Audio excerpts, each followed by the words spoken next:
We begin with a historic meeting at the Vatican today. Delegations of Metis and Inuit Canadians met with Pope Francis to discuss the Catholic Church's central role in the residential school system.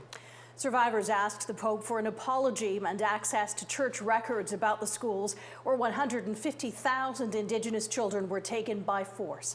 Matt Ingram has more. Taking a step towards reconciliation in Vatican City. Because if you don't forgive, it eats at you, though you don't forget. Pope Francis met with members of the Inuit and Metis people, including residential school survivors, in separate private meetings today. They asked him to come to Canada to apologize for the Church's participation in the residential school system.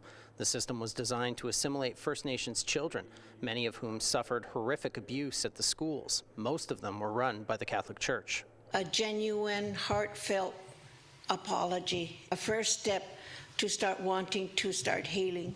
Residential school survivor Martha Grieg says an apology would mean a lot to her and many other survivors.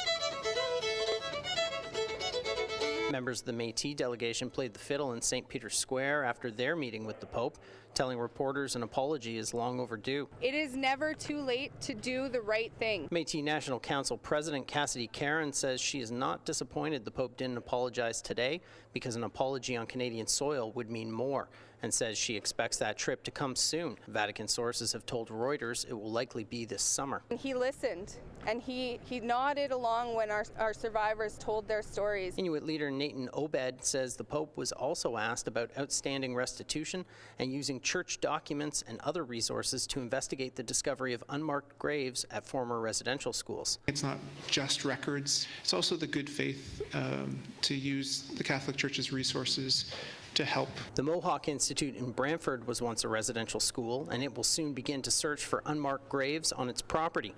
Today, the OPP, along with Six Nations Police and Brantford Police, launched a tip line to aid in the investigation. We want to hear from the survivors of the Mohawk Institute or anyone else who could have any information about missing children or might have witnessed any criminal acts that might have led to the deaths of children at the facility. This is the first of several meetings between the Pope and Indigenous leaders this week. On Thursday, a delegation of First Nations will be meeting with him, and on Friday, all three delegations, First Nations, Inuit, and Métis, are expected to meet with the Pope again. Now, Cassidy Caron, the leader of the Métis, who you saw in my story there, she said that during their meeting, the Pope kept repeating the phrase, truth, healing, and justice, which she's taking as a personal commitment from him to do what Indigenous leaders are asking for.